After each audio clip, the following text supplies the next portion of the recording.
Magandang gabi sa inyong lahat. Ngayong gabi po ay magbabahagi na naman tayo ng samut-saring kwento na naaayon pa rin sa mga tunay na karanasan.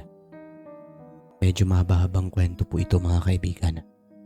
Pero bago tayo magpatuloy, inaanyayahan ko po kayo na mag-subscribe sa ating channel upang updated kayo sa mga bago nating uploads.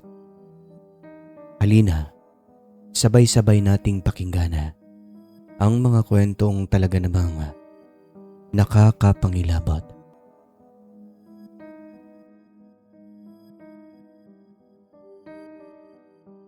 Tawagin niyo na lamang po ako sa pangalan na Jay. Nangyari ito taong 1994, kung kailan 19 anyos pa lamang ako. Tungkol po ito sa isang baryo na aming napuntahan. Pinaka nakakatakot naming karanasan na magkakaibigan. 4th year college kami noon. Hanggang sa makilala namin ang isang babaeng tawagin na lang natin sa pangalang Diana. Siya ay 4th year college din, pero hindi kami magkaklase. Isa siyang probinsyana, mahinhin, mabait at desente rin kung manalita at sa kilos. Nakakatawa siya kung kumakain kami ng mangga. Pati ikaw mangangasim sa mukha niya. Pero isang bagay ang napansin namin sa kanya. Siya yung babae na hindi mahilig sa asin. Siya ang bukod tangi sa aming magkakaibigan na kapag sobra ang alat ng pagkain ay hindi talaga siya kumakain. Nasanay daw kasi siya sa pagkain nila sa bukid.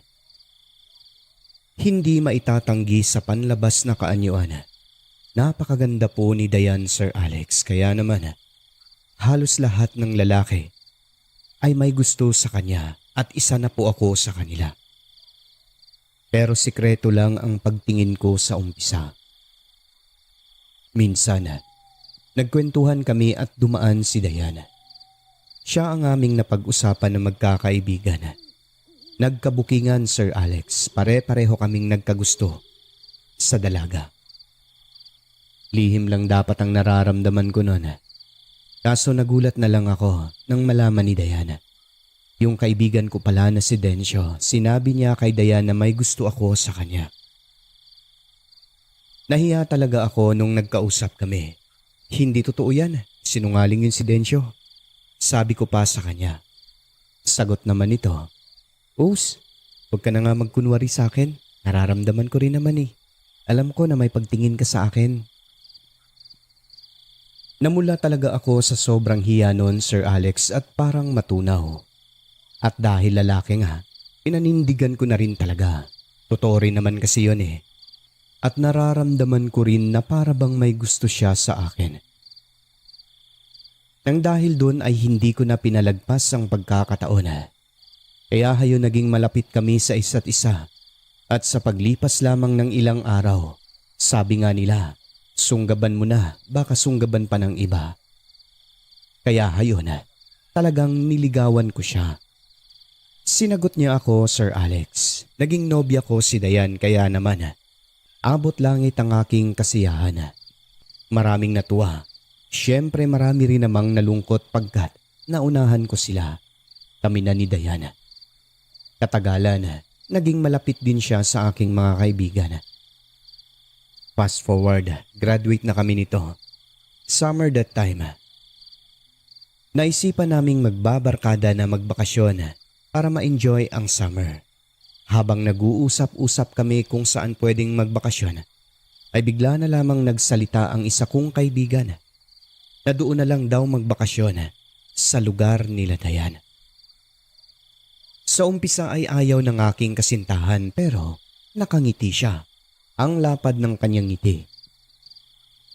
Kunwari, sa mukha niya ay nag-aalangan ito, kaya tinanong namin siya kung talaga bang pwede. Ang sagot ng maganda kong kasintahan ay, pwede naman, kaso nahihiya ako sa bahay namin eh. O bakit ka naman mahihiya? Kasi hindi tulad ninyo, may mga kaya kayo. Kami mahirap lang sa amin. Dayan, alam mo naman na wala kang dapat ikahiya. Pare-pareho lang tayo. Hindi naman kami mayaman. Mahirap lang din kami. Ewan ko dyan sa ibang kaibigan natin na yan, sigurado. Mayayaman sila. Uy, hindi ha. Sagot ng kaibigan kong si Dencio at Robert. Mahirap lang din kami no. Wala nga kaming bahay eh. Pagbibiro pa ni Robert. Nahihiya talaga ako eh. At saka ang layo ng lugar namin. Gusto niyo ba talaga? Oo, gustong gusto namin. Okay lang naman kaya? Kayong bahala. Okay lang yun, mahal kong Diana. Inuulit ko. Wala ka dapat ikahiya sa amin. At saka kung ako ang tatanungin mo, tanggap ko kung ano man ang estado ng buhay mo. Hindi ako kagaya ng ibang tao na matapobre. Pantay-pantay lang ang tingin ko sa lahat. Walang mayaman at wala ring mahirap. Ngumiti si Dayan sa amin noon. Niyakap niya ako. Makikita sa mga mata niya, Sir Alex, na masaya siya, na para bang nakangiti rin ito. Pumayag siya kaya hayon na pagkasunduan naming magbabarkada na sa kanilang probinsya na magbakasyon. Pag-uwi namin sa aming mga bahay ay nagpaalam kami sa mga magulang. Pinayagan naman. Sumapit na ang araw kung kailan kami aalis. Bumiyahe na patungo sa probinsya nila Diana. Habang nasa biyahe, ay masayang masaya kaming magbabarkada maliban sa kanya. Nagkakatuwaan kami, nagkukulitan, maliban kay Diana. Napansin ko kasi itong tahimik lang sa sasakyan na para bang may iniisip na problema. Okay ka lang ba, bebe ko? Char, ang sweet mo ha, bebe talaga. Oo naman. Okay ka lang ba? Ba't parang ang lalim ng iniisip mo? Tanong ko sa kanya. Wala, namimiss lang kita. Ha? Ba't mo naman ako mamimiss eh? Nandito lang tayo magkasama. Wala lang, mamimiss lang kita. May pagtataka may niyakap ko na lamang ito at hinalikan sa pisngi. Ilang oras ang naging biyahe namin, Sir Alex, bago narating ang kanilang probinsya. Huling sinakyan namin ay tricycle. At habang bumabiyahe napansin kong sobrang liblib na ng aming lugar na tinatahak. Binaba kami ng driver sa parang dulo na ng baryo dahil hindi na makapasok ang tricycle doon. Pang isang tao lang din kasi yung daanan. Bago umalis ang tricycle driver, sinigawan pa kami na mag-ingat. Tumango lang kami at nagpasalamat sa kanya. Pero ilang beses siyang lumingon sa amin at umiling-iling. Hindi ko naman alam kung ano ang ibig niyang sabihin kaya hindi ko na lang pinansin. Tumango na lang ako tapos kumaway sa kanya. Akala niya, sir, nagandahan lang siya sa aking nobya kaya yun ang naging kilos niya. Pero hindi pala. Malaking pagkakamali ang naging desisyon namin na tumuloy pa sa aming pupuntahan. Nagsimula na kaming maglakad. Narating namin ang mga kabahayan. Maliliit na gawa lang sa kahoy, kawayan, pawid. Hindi magkadikit. Nasa mga 5 bahay siguro ang pagitan bago ang sunod na bahay. Sa bawat bahay na madadaanan namin, sir, ay may nakatayo na tao sa labas. Lahat matatanda. Wala kaming nakitang bata. Tapos, kalimitan sa kanila ay nakapaa.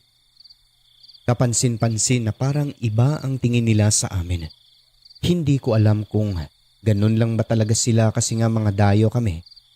Na baka kako, nanibago lang pero sa mukha pa lang nila. Sa timpla nito ay para bang gusto kaming kainin.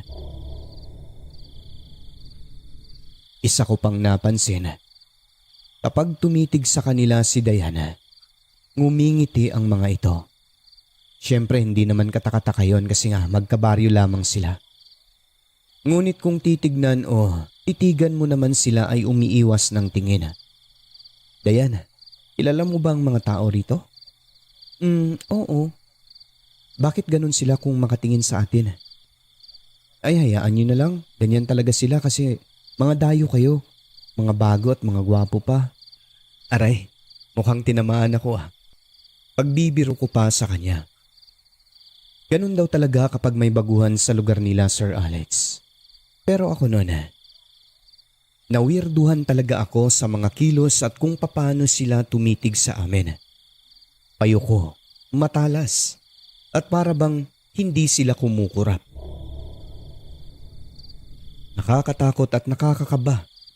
Gawa ng unang beses ko makaranas ng ganoon katalas tumitig na mga tao.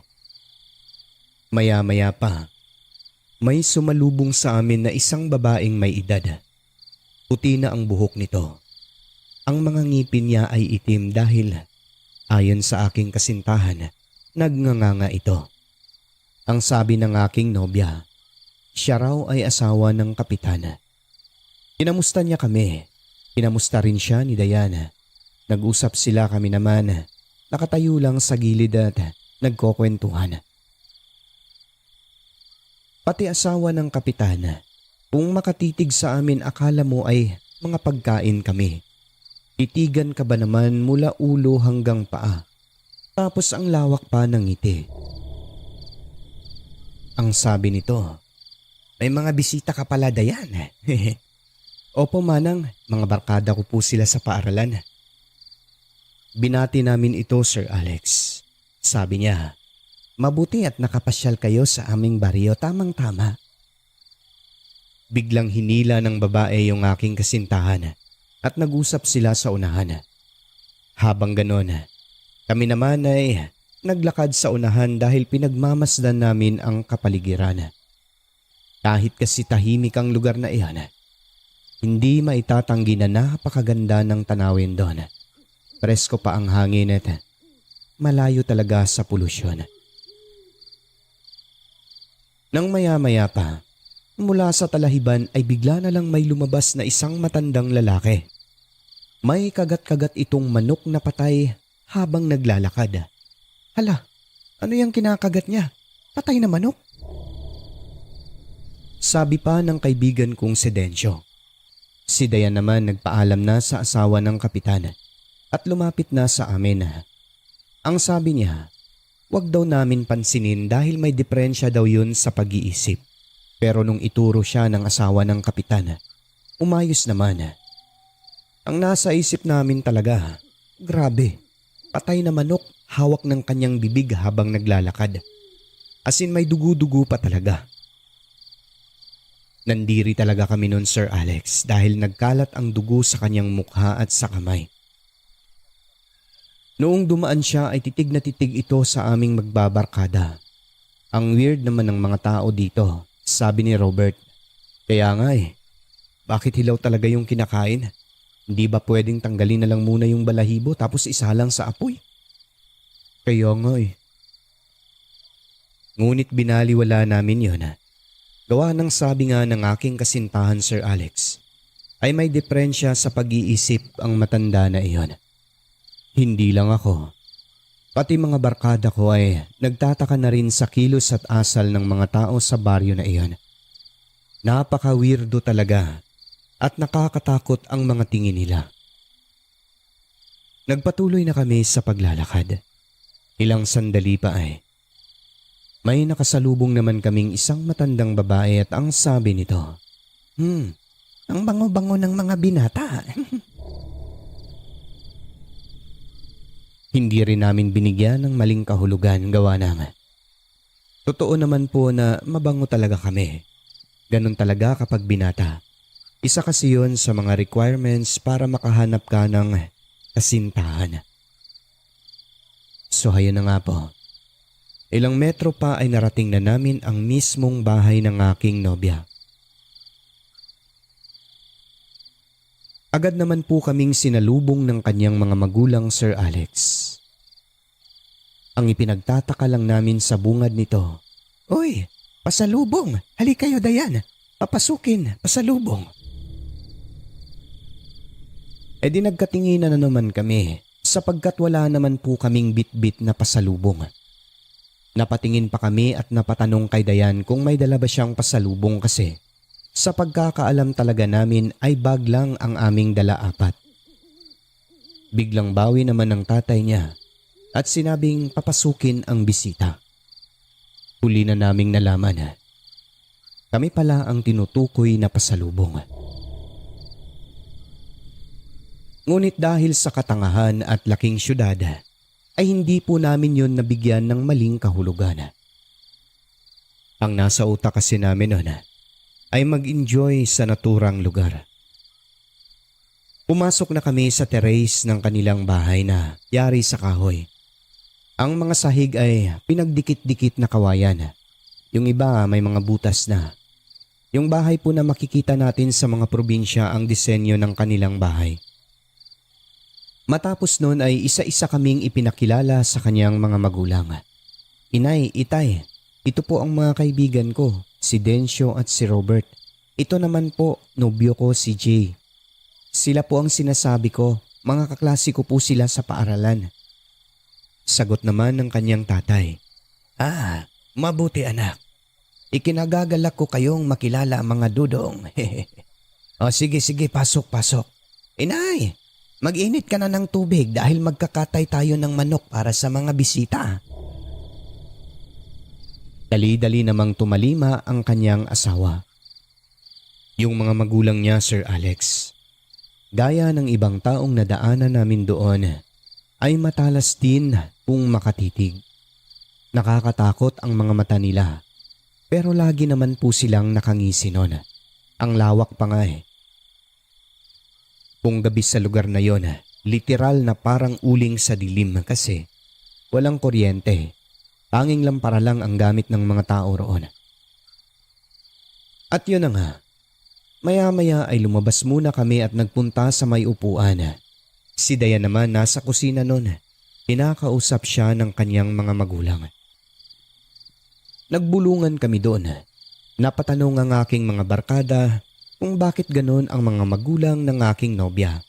Kakaiba kasi ang mga pananalita at kilos nila. Wala akong nasagot, Sir Alex, dahil maging ako ay ganon din ang iniisip. Pare-pareho kami ng nasa utak. May mali sa kilos ng mga tao roon. Hindi nga lang namin binigyan ng maling kahulugan. At habang nasa labas kami, nakikita namin na dumudungaw sa bintana ang nanay niya. Tinitignan kami palagi na para bang binabantayan. Ilang sandali pa lumabas si Dayan at sinabing pasensya na raw kami sa bahay nila. Madumi, sira-sira, maliit lang. Pero may kubo naman daw at doon kami matutulog mga lalaki. Sabi ko, walang problema sa amin. Sumagot siya at sinabing pasensya na sa mga magulang niya. Ganun daw talaga sila kapag may bisita. Maya-maya ay dumating ang isang lalaki. Agad siyang nilapitan ni Dayan. Ang sabi niya, dinig namin. Dayan, sabi ni Kap doon na lang daw sila sa bahay kasi mamayang gabi may mauuna. Kahit halos pabulong ang pagkasabi ng lalaki, ay narinig po namin ang sinabi niya. Nagtataka na lang kami kung ano yon. Ang hindi namin alam kami na pala ang pinag-uusapan ng mga tao roon. Naalala ko pang sagot ni Diana, hindi, dito na lang. Mamaya na lang siguro mga hating gabi. Pati ang kasintahan ko, Sir Alex, ay parang nag-iba na rin ang turan. Nagugulumihan na kami, lalo na ako sa kanila, sa kanya. Sapagkat ibang-iba na siya. May mga tanong na hindi masagot sa aming isipan noon. Parang hindi na si Dayan. Nakilala ko at nobya ko. Nang kami na lang sa kubo, ay biglang sinabi sa akin ng mga barkada ko na napansin nilang kakaiba talaga si Dayan noong mga sandali na yon. Sinabi rin nila na ay nakita raw sila, sir, na parang taong hinihila doon sa may bahay ng kapitan. Parang papunta raw sa kulungan. Nagulat ako sa sinabi ni Robert at ni Dencio. Hindi ko nakita yun eh. Hindi ko napansin. Huli na nila sinabi. Ilang sandali pa, inaya kami ni Diana mamasyal sa kanilang taniman. Idinaan kami sa mga bahay-bahay doon. Napansin namin Sir Alex, para bang ipinagmamalaki niya kami ng mga kaibigan niya sa mga nadadaanan naming residente roon. Hindi namin batid. Ipapakain na pala kami sa mga naninirahan sa naturang lugar. So pagdating namin sa kanilang taniman ay namitas kami ng mga kaimito at nanguha na rin ng buko. Malapit na magtakip silim kaya napagpasyahan na namin na bumalik na sa bahay ng aking nobya. Noong malapit na kami sa kanila ay nakita naming abala na ang mga taong taga roon. May mga nagbayanihan ng malaking panggatong, dinadala nila papunta sa bahay ng kapitan. Mayroon ding nagdadala ng malalaking kawa. Nang dahil sa pagtataka ay nagtanong si Dencio kay Diana. Anong meron? Ha? Hindi ko ba nasabi sa inyo? Na ano? Piyesta kasi bukas. Ha? Piyesta pala bukas dito? Hindi mo nasabi yan sa amin eh.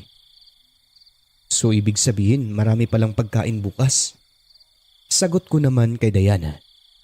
Ang sagot niya sa akin, oo kasintahan ko. Nakalimutan lang daw niya sabihin yun Sir Alex. Pagdating sa kanilang bahay saktong maghahapunan na. Pero nag-aagaw pa lang ang liwanag at dilim nun. May nakahain sa mesa nila ng mga pagkain. Bukod sa nilagang manok, ang ulam nila ay atay, dinuguan, at yung mga bituka na parang inihaw. Excited pa si Robert na umupo sa hapagkainan kasi gutom na rin eh. Nakakatakam ang mga hitsura ng mga pagkain nila noon. Umuusok pa ang kanin at ang sabaw. Magkatabi kaming umupo ng aking kasintahan at nakita kong sarap na sarap siya sa pagkain ng dinuguan. Tumutulo na sa gilid ng kanyang bibig ang itim na sabaw at halos mabulunan na siya na para bang sarap na sarap talaga at walang tigil na akala mo walang nakakita sa kanya. Uy, natulo na sa bibig mo. Sabi ko pa noon sa kanya. Ay, esensya na ha. Nagtawanan na lang kami Sir Alex. O bakit di ka pa kumakain? Tanong niya sa akin. Eto, nakain na. Naliw kasi ako sa'yo mahal eh. Mukhang gutom na gutom ka. Kumuha ako ng nilagang manok, paborito ko yun. Nagtataka na lang ako Sir Alex, nakatingin sa akin ng aking mga kaibigan. Pagtikim ko, wala palang kalasa-lasa ang mga luto nila. Kaya pala, parang nagsasalita ang mga mata ni Robert at ni Dencio. Yun pala. Ang ibig nilang ipahiwatig. Ngunit hindi lang kami nagpahalata. Kumain pa rin kami Sir Alex. Actually, may alat naman po siya. Pero konting-konti lang talaga. Mukhang alat na nanggagaling lang sa dagat. Kaya pala mula sa pagkatakam ay bigla na lang parang busog na ang aking mga kaibigan. Ganon na rin ako. Hindi na lang kami nagtanong Sir Alex kung bakit walang lasa. Lalo pat nandoon lang ang nanay at tatay ni Dayan sa gilid ng pintuan. Nakatayo, nanunood sa amin habang kami kumakain. Damihan nyo, damihan nyo. Naaalala ko pang sabi ng kanyang itay. Bukod doon, nagtatanong pa sila kung masarap ba ang luto nila. Siyempre, ang sinagot namin sobrang sarap. Baka pagsabihan namin na masama ang lasa, nako. Baka kami naman ang gagawin na pagkain.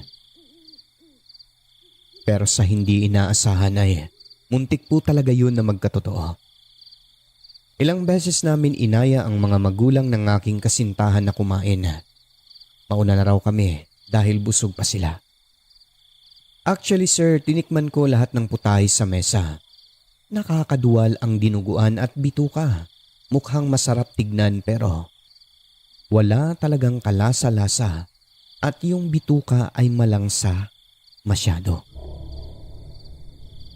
Ayaw naman naming maging bastos kaya kahit ganun sir ay nagtiis na lang kami. Kinain na lang din namin ang pagkain.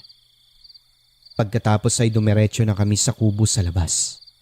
Hindi pa man kami nakakarating, alam na namin ang aming pag-uusapan tungkol sa napapansin namin na kakaibang putahe at kakaibang kilos ng mga tao sa lugar na yon.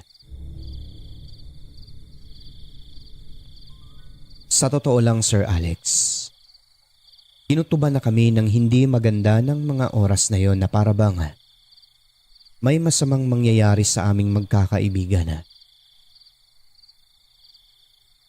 Kumakalabog na ang aking dibdib kaya ako mismo ang nag-aya sa aking mga kaibigan na tumakas. Habang maaga pa mga tol, umuwi na lang tayo. Pero siguradong hindi tayo papayagan. Sagot ni Dencio sa akin. Basta, kinakailangan nating tumakas dito. Masama ang kutob ko sa mga nakatira rito. Ako rin naman Ako rin. Sagot ni Robert. Maya-maya lang lumabas na si Dayan at nakipagkwentuhan sa amin. Inaaliw niya kami, Sir Alex. Nagkatinginan kaming tatlo kasi sabi niya, bukod sa nauna ay may 3 baka pa raw nakakatayin kinabukasan para sa kanilang piyesta. Mapapaisip ka talaga. O konting bahay, mumunting pamayanan, magkakatay ng ganun karami na mga hayop. Maliban na lang kung may bisita sila. Pero sa hitsura ng lugar nila ay magtataka ka na talaga. Isa pa, wala rin kaming nakita o nadaanan man lang na baka. Tumabi sa akin si Dayanon at sinabing, alam mo, mamimiss kita. Ha? Bakit naman? Wala lang, mamimiss ko lang kayong tatlo kasi mababait kayo. Sir Alex, nang mga oras na yon ay mas lalo kaming nanlambot tatlo ng aking mga kaibigan. Dahil nagpapahiwatig na talaga si Dayan ng hindi kaaya-aya na ang nasa isip namin. Mukhang kami yata ang tinutukoy nilang baka. 3 baka ang kakatayin para sa pesta. Minsan naiisip ko, Sir Alex, kung hindi mo pa talaga panahon sa mundong ito, may mga paraan na bigla-bigla na lang darating. Habang nag-uusap, nagpaalam si Dayan dahil gagamit siya ng palikuran. Ang palikuran nila ay nasa likod ng kanilang bahay. Hindi makikita yung pwesto namin. Pag alis niya, Sir Alex, dito na kami nagkaroon ng pagkakataon na makalayas. Wala na kaming sinayang na oras. Kinuha namin ang aming mga bag sa kubo at dali-dali nang tumakas. Sobrang dilim ng paligid dahil walang kuryente sa lugar na yon. At ang bigat-bigat na akala mo, nasa ilalim ka ng kuweba.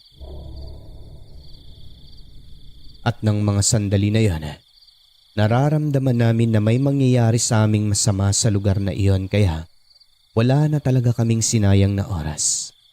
Habang maaga pa, tumakas na kaming tatlo. Mabuti na lang talaga Sir Alex at walang humarang sa amin sa daanan.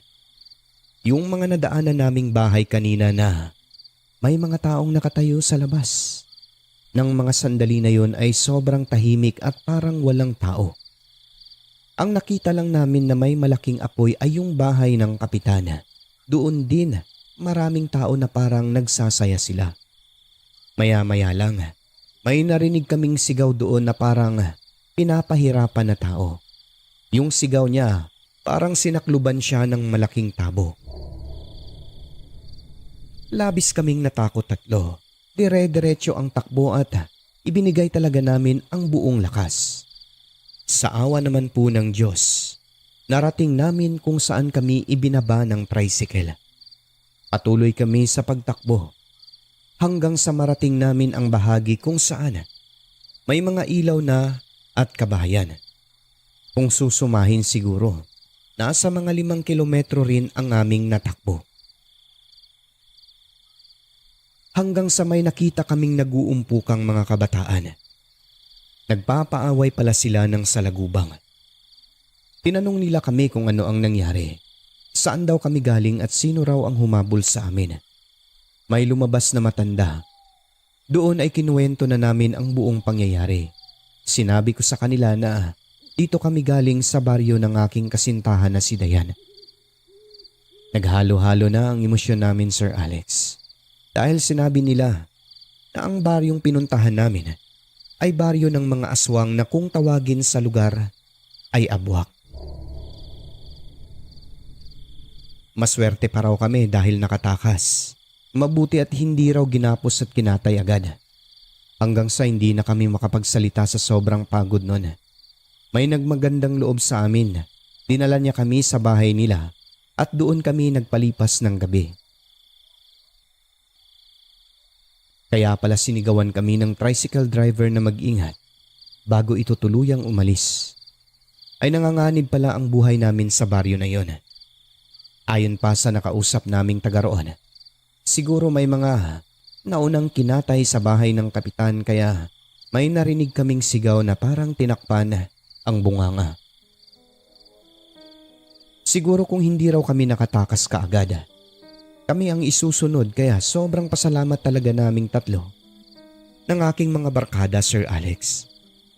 Dahil sa pangyayari na iyon, agad-agad ay iniwaglit ko sa aking isipan at sa aking dibdib ang aking kasintahan. Kinalimutan ko siyang tuluyan dahil isa pala itong mapagpanggap na babae. Nag-iisang anak ng mga abwak. Nagpapanggap lamang pala na mabait. Mahinhin dahil gusto palang makuha ang loob namin. Hindi lahat ng nagpapakita ng kabutihan at pagiging mahinhin ay mabait na at mabuting tao. Minsan, paraan lang po nila yon, Sir Alex. Gumagawa sila ng paraan, gagawin ang lahat upang makahanap lamang o makakuha ng kanilang kakatayin sa araw ng fiesta sa baryo ng mga abwak.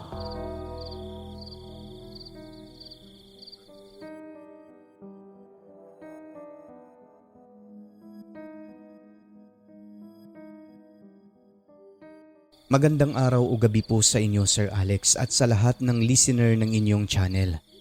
Ang kwentong aking ipapahayag ngayon ay tungkol sa aming karanasan ng pamilya ko na nangyari sa South Cotabato.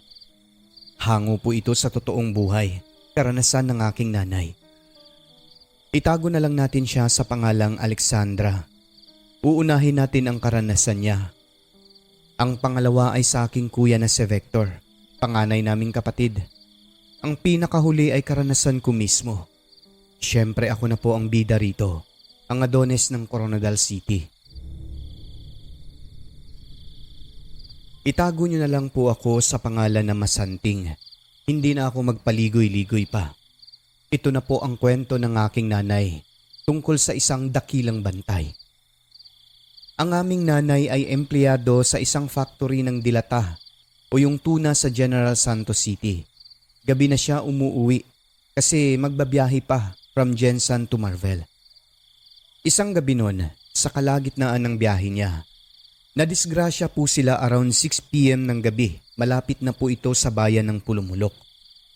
Bigla na lang umanong may tumawid sa kalsada na isang dambuhalang hayop. Iniwasan ng driver. Ngunit sa kasamaang palad ay hindi na gumagana ang preno. Nagpanik ang driver, maging silang lahat ng mga pasahero sa loob ng bus. Dumiretso ang sasakyan nila patungo sa isang bangin. May humawak umano sa kanya na isang taong nakahood sa kanyang harapan. Nakita niya ang hitsura nito.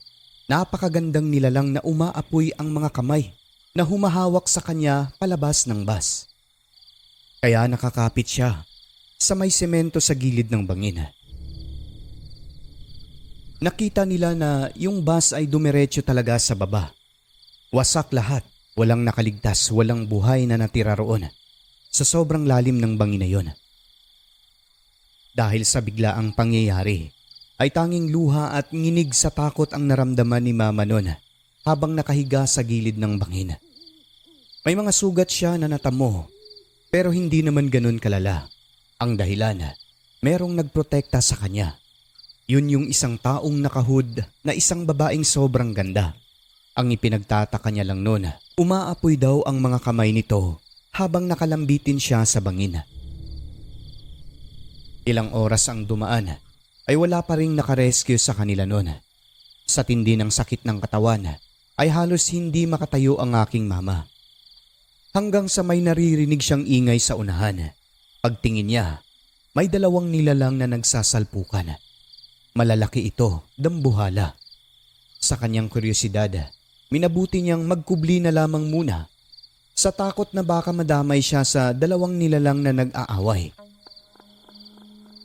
Habang pinapanood niya ang mga ito, sa tulong ng liwanag ng buwan, nakita niyang parang isang higanting kalabaw. Ang winawasiwas ang isang taong nakahood na walang iba kundi yung nagligtas sa kanya kanina. Habang naglalaban ang dalawa, nakita ni Mama kung paano ito mag-iba ng anyo.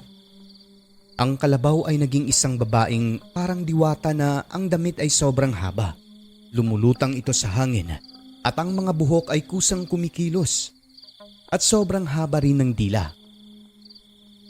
Sa kanyang nasaksihan ay doon na napatunayan ni Mama na pareho itong mga aswang na naglalaban.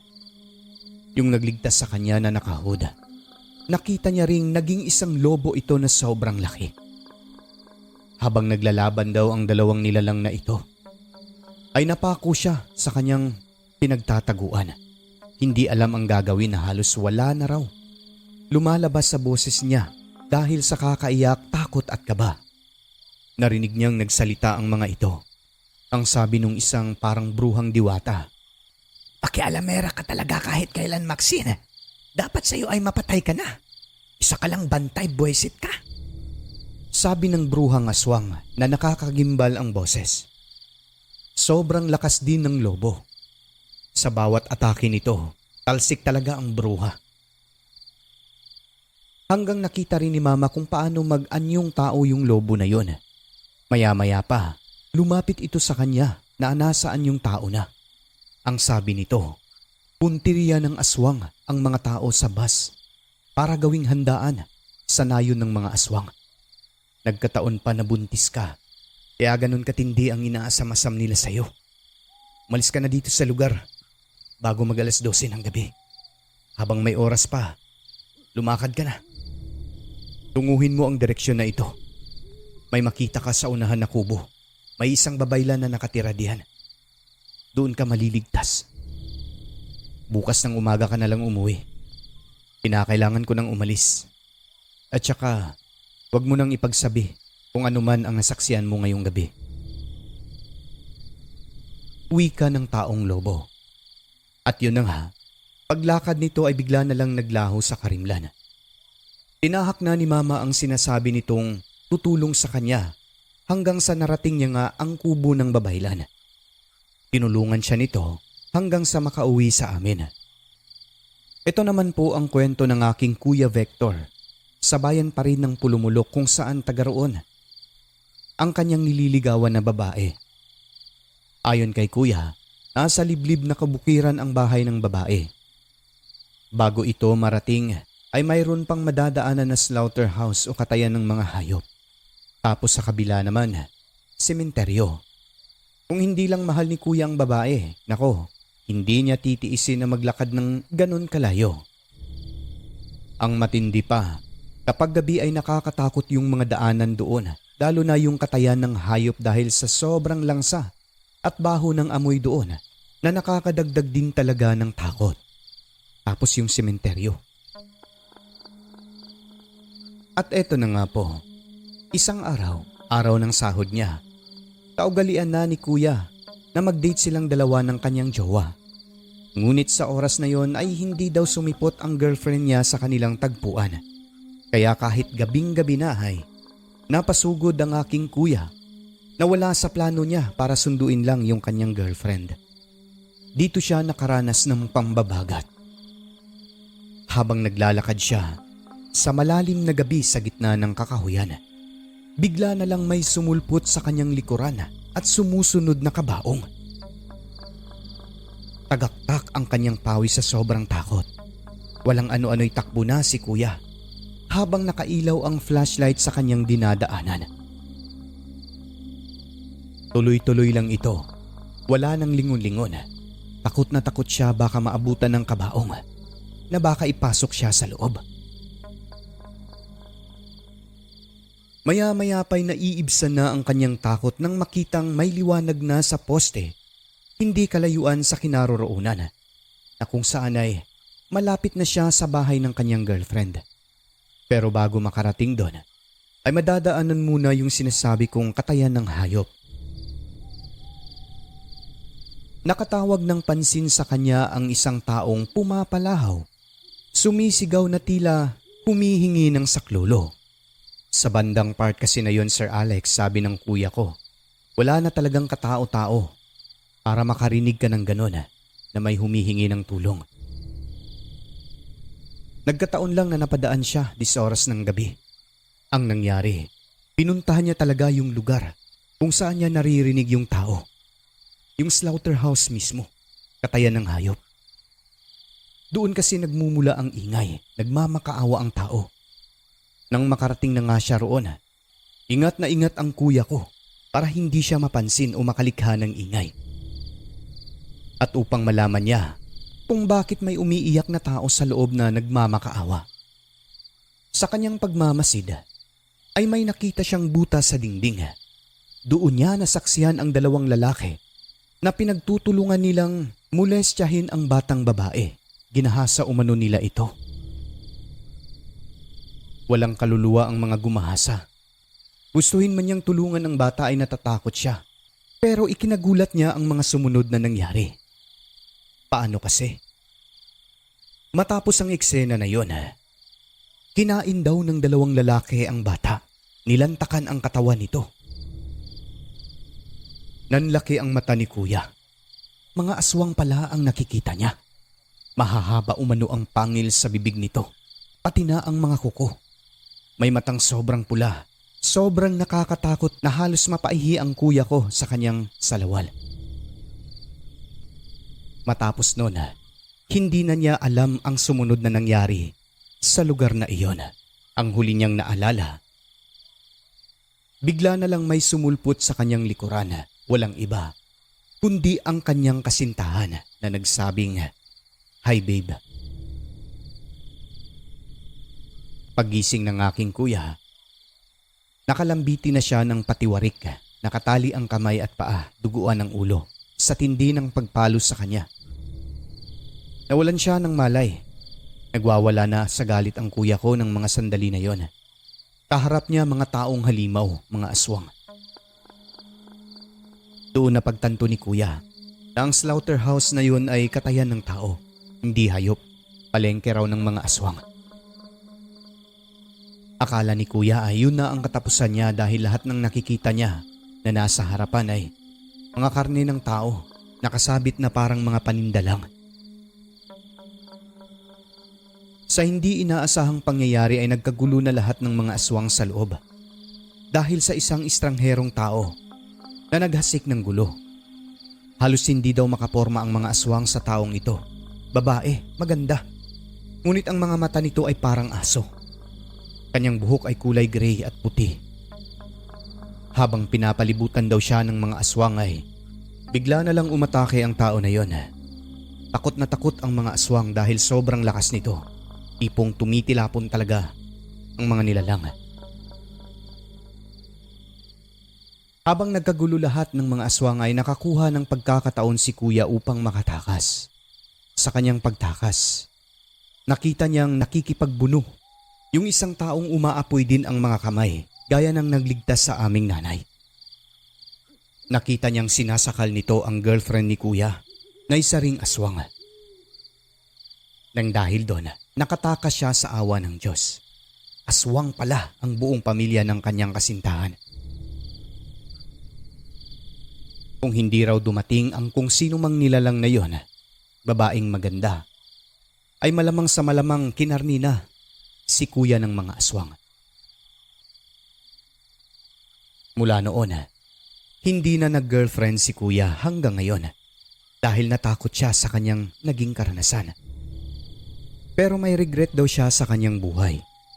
Yung pagkakataon daw sana na makilala daw niya yung makapangyarihan na nilalang na nagligtas sa kanya, na sobrang ganda ng mukha at umaapoy ang kamay.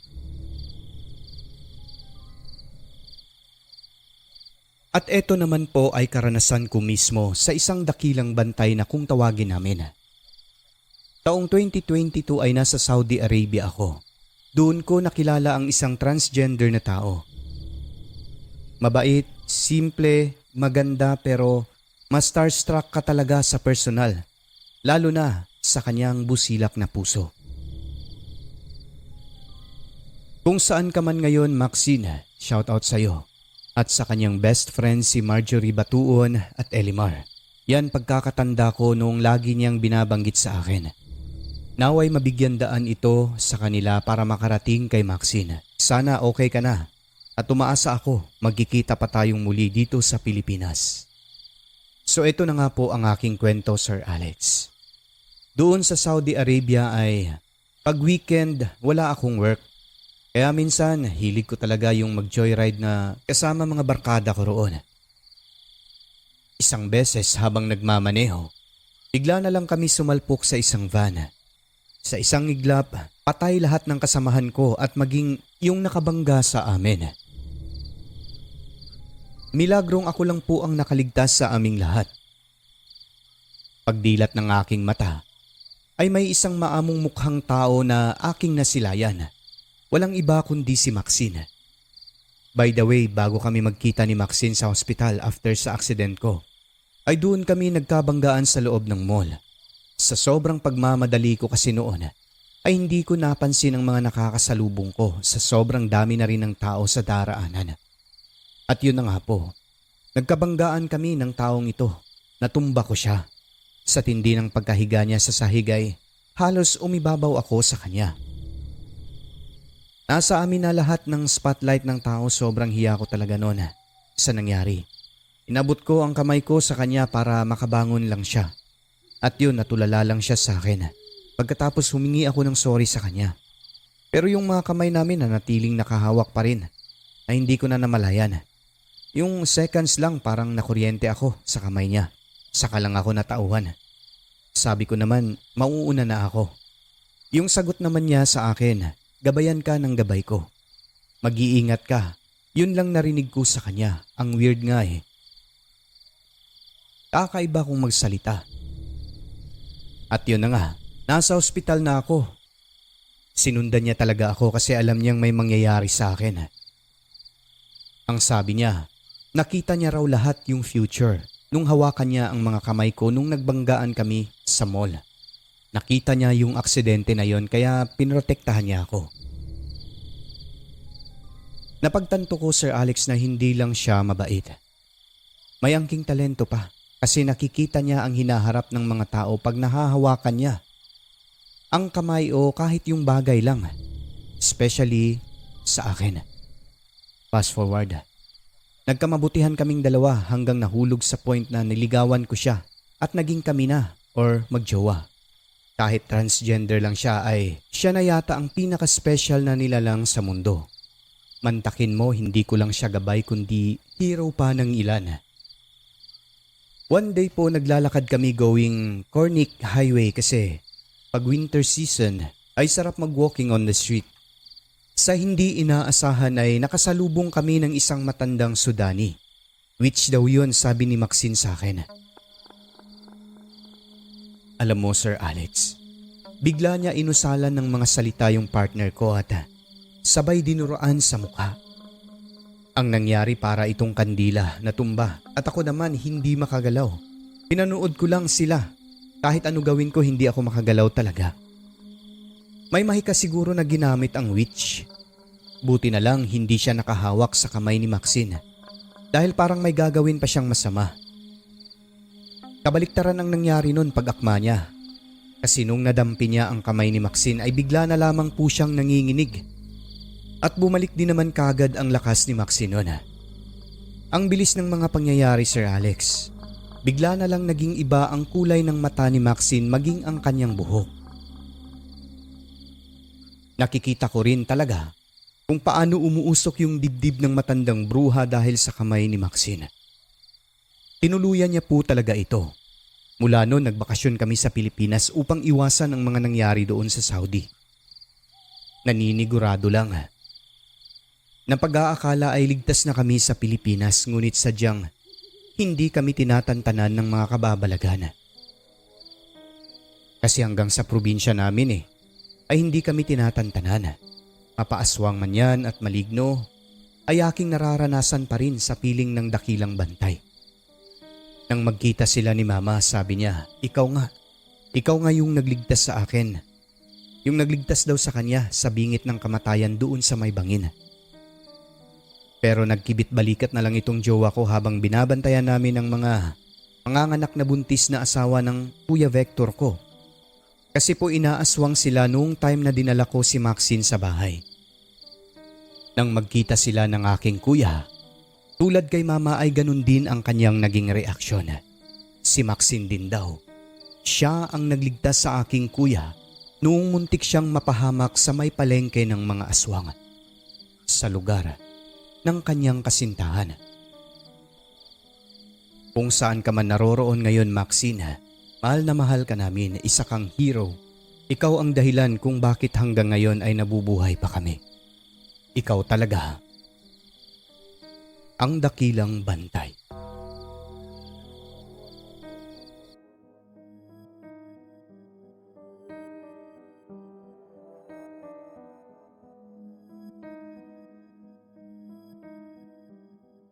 Mapagpalang araw sa inyo, Sir Alex. Tawagin niyo na lamang po ako sa pangalang Linda. Kasalukuyang nangungupahan kami noon ng bahay sa isang lugar sakop ng Capiz. Hindi na lang ako magbabanggit ng barangay para respeto. Bago pa lang kami nagsama ng partner ko noon, bale nag-live-in muna kami at buntis ako sa una naming anak. Tumira kami sa isang maliit na tahanan, Sir Alex. Isang bahay na gawa lang sa kahoy. Maliit pa ang aking tiyan noon, hindi pa halata. Meron kaming kapitbahay sa di kalayuan na isang matandang babae. Tawagin na lang natin siya sa pangalang Manang Minda. Nakilala ko siya noong magkasalubong kami sa daanan. Binati ko siya noon kaya nakipagkwentuhan siya sa akin saglit. Mula noon ay nagtaka na lamang ako nang bigla na lang siyang naging maalaga sa akin. Hindi ko alam ang dahilan. Ang naiisip ko na lang noon baka dahil sa nag-iisa lang siyang nakatira sa kanyang bahay. Sa tuwing dumadaan ito ay mayroon po siyang pasalubong sa akin na kung ano-ano. Minsan gulay pero kalimitan po mga prutas. Halos araw-araw na po yon gaya ng saging, singkamas, papaya at kung ano-ano pa. Lagi niya pong sinasabi, "O Inday, halika, kunin mo ito para sa iyo. Pampalakas yan para sa bibi mo." Hindi ko pinag-isipan ng masama yun, Sir Alex, kasi ang akala ko po, nasabi ko sa kanya na buntis ako. Pero naalala ko, hindi At wala po akong pinagsabihan ni isa sa mga kapitbahay namin doon na ako'y nagdadalang tao. Ngunit hindi po talaga ako naghinala sa kanya gawa ng mabait siya sa akin. Yun pala, nagbabait-baitan lang. Isa pang napapansin ko, tuwing dapit hapon o kaya'y takip silim siya dumarating sa amin. At para bang nag-iiba ang hangin tuwing nandyan siya. Parang mainit sa pakiramdam tapos mabigat. Nung una, okay lang. Ngunit nang tumagal po, napansin ng asawa ko na tuwing gabi ay namamawis ako ng todo. Sinasabi ko sa kanya ang init kasi ng pakiramdam ko. Tapos naninigas pa ang aking tiyan. Bakit naiinitan ka ang lamig-lamig ng panahon? Tanong niya pa sa akin noon. Ewan ko ba mahal? Ilang gabi na rin akong ganito Nararamdaman ko rin si baby palaging umiikot. Nung una sir, akala namin ay dala lang ng pagbubuntis. Pero nung nananaginip na ako ng masama, ay sinabi ko sa aking partner. Alam mo mahal, palagi akong nananaginip na may sumisilip sa bintana. Anong sumisilip at anong panaginip? Parang babaeng matanda ang hulma ng mukha niya. Pero maitim siya. Magulo sobra yung kanyang buhok tapos pula ang mata. Nananaginip kaya ata ng aswang ah. Baka kung ano-anong iniisip mo kaya nananaginip ka ng kung ano-ano dyan. Hindi, bigla na lang ito eh. Sa umpisa, hindi na lang namin masyadong binibigyan ng maling kahulugan kasi panaginip lang naman Sir Alex. At isa pa, okay naman talaga ako. Wala naman akong nararamdaman na kakaiba sa katawan ko. Yun lang pag malalim na ang gabi. Imbis na lumamig, may mga gabi na bigla na lang iinit ang aking pakiramdam. Isang hapon, dumating si Manang Linda. Ang pangit ng aura niya habang inaabot ko sa kanya ang mangga. Actually sir, paborito ko ang mangga pero hindi ko kinain yung binigay niya kahapon. Nakalimutan ko po yun. Pinagabihan nun ay sobrang himbing ng aking pagkatulog. So nung inabot ko ay agad siyang nagpaalam, sabi niya kainin ko raw yung mangga na yun. Pinipilit niya pa nga ako nun maganda raw sa buntis. Tumango na lang ako Sir Alex. So kinain ko naman yung mangga na yun. Masarap, matamis. Pinagabihan. Nandoon na naman yung pakiramdam na sobrang init ng aking katawan. Bukod pa doon, may napansin akong parang may naglalakad sa paligid. Dito na ako nagduda Sir Alex kaya sinabi ko sa aking asawa, baka aswang yung matanda na yon. Sagot niya, kaya nga baka siya ang nanggagambala sa'yo. Bakit ko naman nasabi ito? Kasi sa tuwing kakainin ko po yung mangga na bigay niya o kahit na anong prutas, kinagabihan niyan ay nakakaramdam ako ng pagkamaalinsangan. Huwag mo na kainin yung mga binibigay niyang prutas at gulay, okay? Sabi pa ng aking asawa. Oo, natatakot na ako Mukhang may ginagawa siyang hindi kaaya-aya.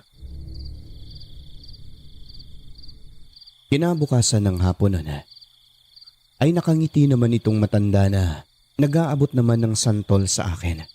Kumusta yung binigay ko sa'yo kahapon? Di ba masarap? Opo, Manang. O eto, kainin mo talaga yan ha. Galing yan doon sa taniman ko. Napakatamis na santol yan. Maganda rin yan sa katawan. Opo, Manang. Opo. Pag alis niya, Sir Alex, tinapon ko yung mga bigay niya. Kinagabihan talagang ang himbing ng tulog ko. E di mas lalo kaming naghinala na merong kalokohang ginagawa itong matanda sa akin. Ang ginawa namin sir, umuwi kami sa lugar ng partner ko at kinuwento ko sa kanila yung mga naging karanasan namin. Ang sabi ng aking binang babae, aswang daw malamang yung matanda na nag-aabot sa akin ng mga prutas. Mag-iingat daw ako. At para malaman kung aswang ba talaga, binigyan niya ako ng lana o yung langis sir na kukulo kapag may aswang sa malapit. So dinala namin yun sa bahay. Hinintay ko talaga ang matanda na dumating. Maya-maya pa, malapit nang magtakip silim. Naririnig ko na ang boses nito. Linda! O eto, may dala akong mangga, paborito mo. Kainin mo. Sige po, Manang. Halika po, lumapit ka po rito. Pinalapit ko siya sa may bungad ng aming pintuan. Hindi pa ako nakalabas noon kasi tinitignan ko yung bote. Yung langis nito sa loob, sir, napansin ko habang papalapit si Manang Minda ay mas lalo itong bumubula. Nang dahil doon ay napatunayan ko talaga na may sikretong tinatago itong matanda. Sa totoo lang natatakot ako. Lumalakas yung pagkulo kaya binuksan ko yung takip nito. Saglit lang po Manang ha, sabi ko pa sa matanda na napahinto nun. Sir Alex, nagulat na lamang po ako wala na si Manang Minda sa labas. Lumabas pa ako, hinanap ko siya. Nandoon na sa unahan, malayo na, malapit na sa kanyang bahay na tinitirhan. Nagtaka ako sa ikinikilos nito, bakit bigla na lang umalis nang hindi man lang nagpaalam. So ibig sabihin, totoo nga yung sabi ng aking binana na isa itong aswang. Mula noon, Sir Alex, hindi na siya bumalik sa bahay namin. Hindi na rin nagdadala ng kung ano-ano para kuno sa akin at sa baby ko. O diba? Aswang nga ang matanda na yun, gaya ng hinala ni inay. Sabi pa ng aking asawa. Paano yan? Natatakot na ako rito kapag nasa trabaho ka. Sige lang, kausapin ko si nanay. Baka pwede kanyang samahan muna rito kahit na ilang buwan lang. Sige, kausapin mo please. Sabado ng hapon, umuwi na naman kami sa kanila, Sir Alex. At kinausap namin si Binana. Naikwento ko sa kanya yung nangyari. Ang sabi niya, "O diba, pumulo, idi aswang." Kaya umalis yun dahil naamoy niya na meron kang dalang lana. Pangtaboy kasi yan, tapos binuksan mo pa kaya ayun, naamoy niya talaga, bigla umalis. Sige lang, sasamahan kita sa bahay niyo anak.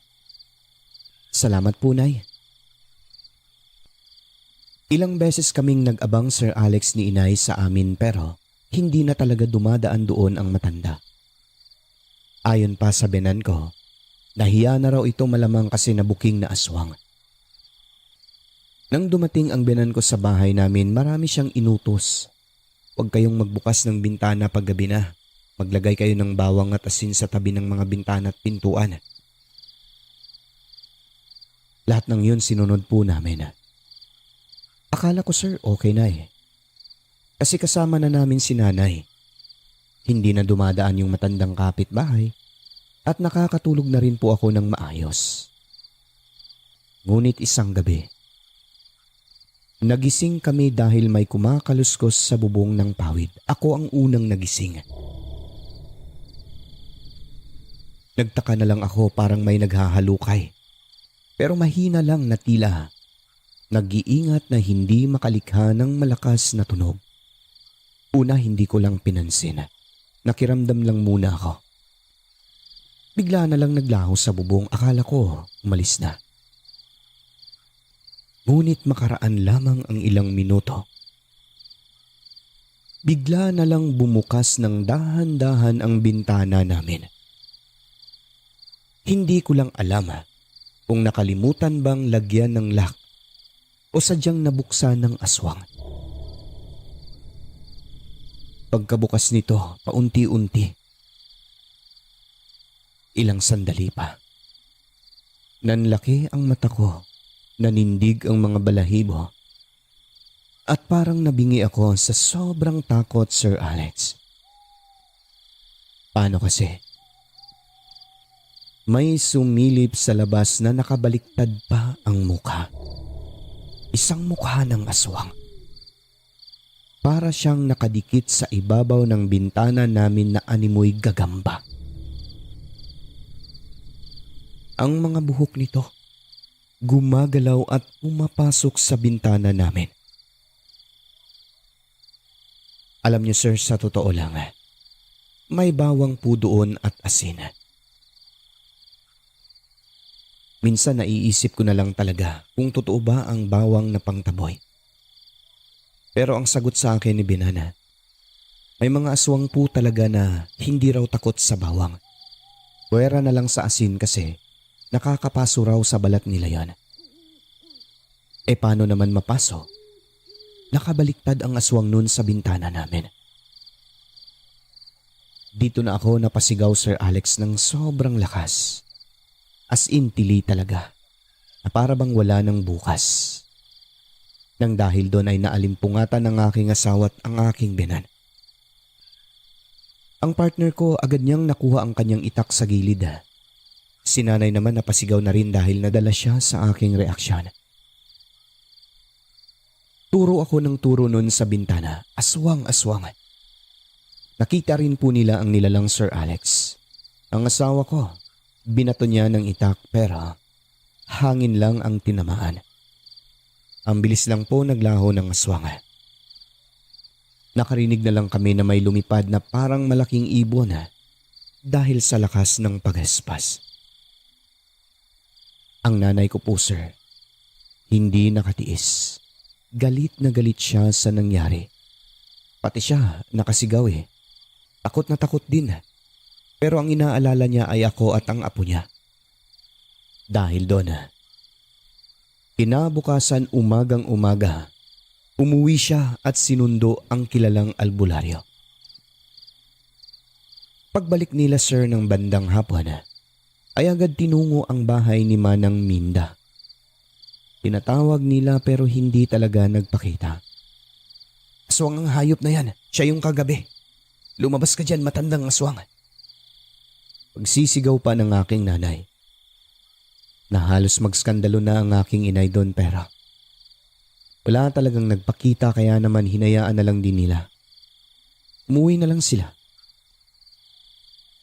Pero ang albularyo ay naglagay ng mga bakod pangontra sa paligid ng bahay namin upang hindi na raw makalapit ang nilalang. Mula noon, Sir Alex, wala na talagang gumagambala sa akin. Nagdadasal na rin kami bago matulog at pagkagising sa umaga. Pati yung bubong pala nun, sir, ay nilagyan ng mga pangontra ng albularyo. Kaya hayon, hindi na talaga lumalapit ang nilalang. Ang binan ko ang nagturo sa akin ng mga dasal at rosaryo. Lagi na po naming ginagawa yon. Hawa po ng Diyos na may likha. Naging maayos po ang lahat. Naging okay po ang pagbubuntis ko hanggang sa ako'y makapanganak. Pero nung nanganak po ako, sir, lumipat na po kami noon ng tirahan. Mahirap din kasi may nakapagsabi sa amin sa naturang lugar. Marami pa umanong kadugo si Manang Minda ng mga aswang. Ang lahi nila, itim at puting aswang. Tama po kayo sa inyong narinig, puting aswang. Ito raw po yung mga aswang na mga bata pa, mga babae. Minsan nangaakit daw sila. Sa mga narinig namin na yon, minabuti na namin tumira sa lugar na kung saan ay maraming kabayan. May mga tao at malapit ang mga kapitbahay. Yung matandang aswang naman po, sir, nalaman na lang namin lumipat daw ito sa kanyang taniman sa bukid. Hindi na ito bumalik sa bahay niya. Natakot din siguro kasi nga nabuking palalo. Di lang namin nalaman kung ano talaga ang ginawa ng albularyo kasi natakot daw bigla yung aswang sa amin. Bukod siguro sa mga pangontra, may iba pa siyang ginawa. Minsan talaga sa mundong ito masabi na lang natin, hindi lahat ng nagbibigay ay mabuti ang intensyon. Ang iba, paraan din talaga nila upang makalapit sila sa kanilang gustong biktima. Sa mundong tahimik minsan, hindi tayo ligtas sa mga aswang. Lalo na kung buntis ka at medyo kulang sa kaalaman pagdating sa usaping ganyan. Totoo talaga ang mga aswang, Sir Alex, kasama natin silang namumuhay sa mundong ito. Ingat-ingat na lang tayo, lalo na kapag nasa liblib na lugar. Di natin alam. Kausap mo lang pala.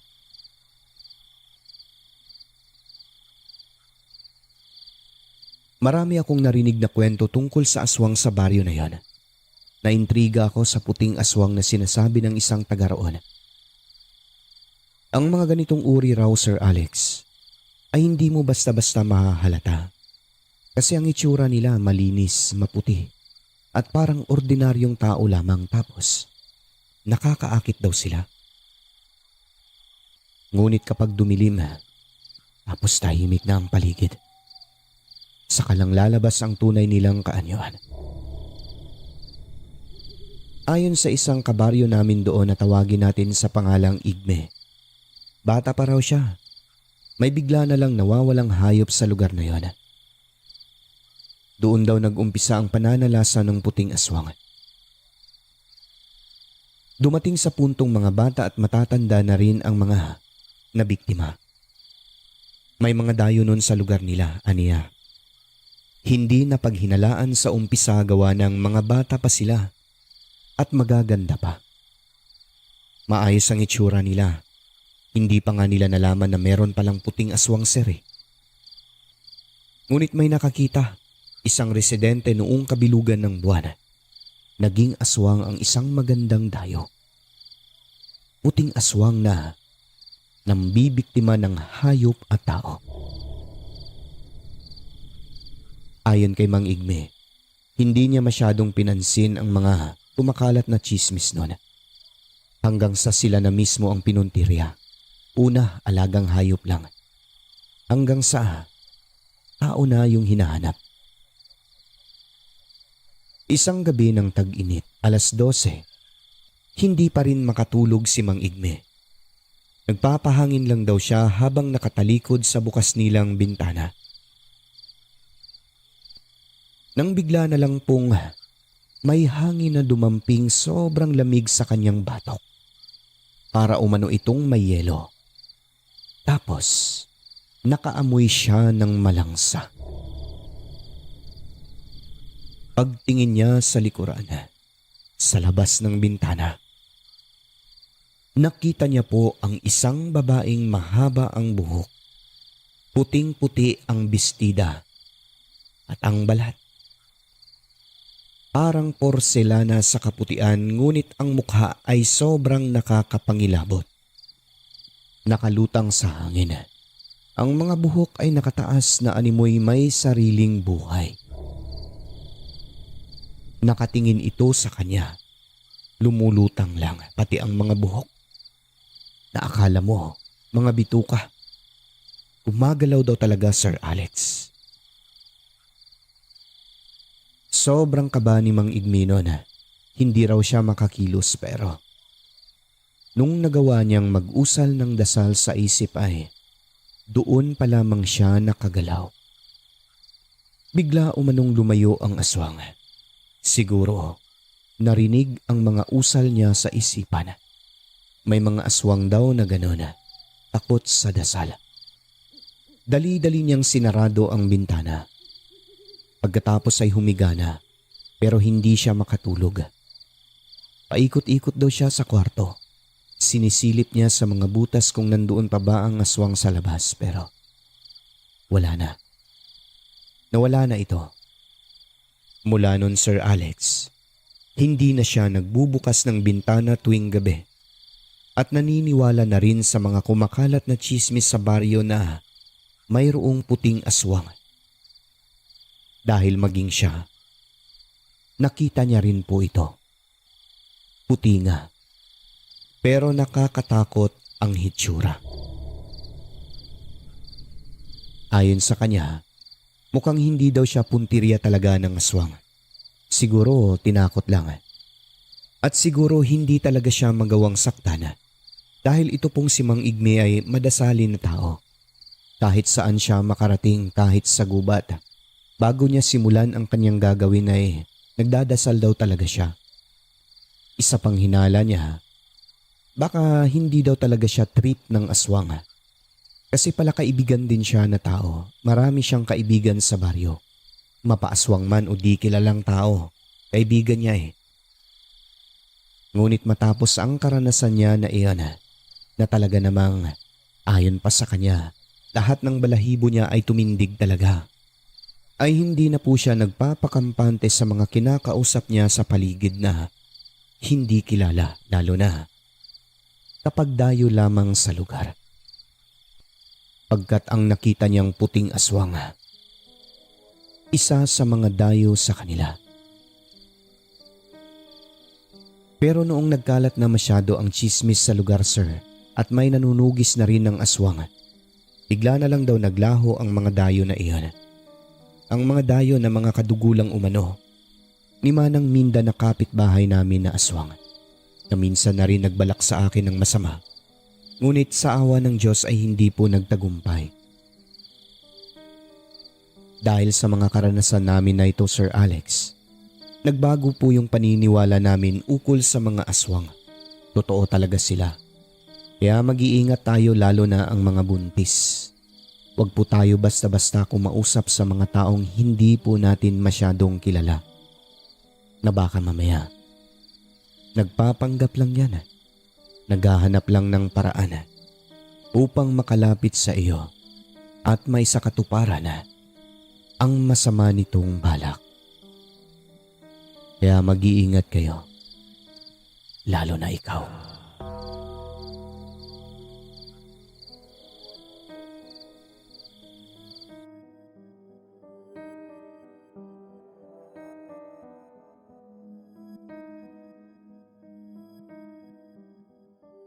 Itong kwentong ibabahagi ko sa inyo ay nangyari matagal ng panahon ang nakalilipas.